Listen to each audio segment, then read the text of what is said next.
ఓం శ్రీ సాయిరామ్. శ్రీ సత్యసాయి పరబ్రహ్మణే నమః. ఒకసారి ఒక వ్యక్తి చెట్టు చిటారు కొమ్మను కూర్చుని కాయలు కోస్తూ ఉండటము పార్వతీ పరమేశ్వరుల దృష్టి పడింది.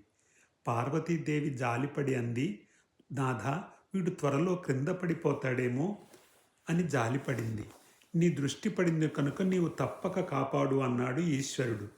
చిట్ట చివరికి పార్వతీ పరమేశ్వరులు కొంచెము ఒక ఒడంబడికకు వచ్చారు. వాడు పడిపోయే సమయంలో అమ్మా అంటే నీవు కాపాడు, లేక అప్పా లేదా అయ్యా అంటే నేను కాపాడుతాను అన్నాడు ఈశ్వరుడు.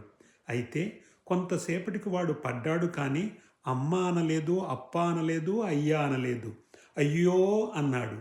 దీనితో పార్వతీ పరమేశ్వరులు వాగ్దానము చేసి కూడా కాపాడలేకపోయారు.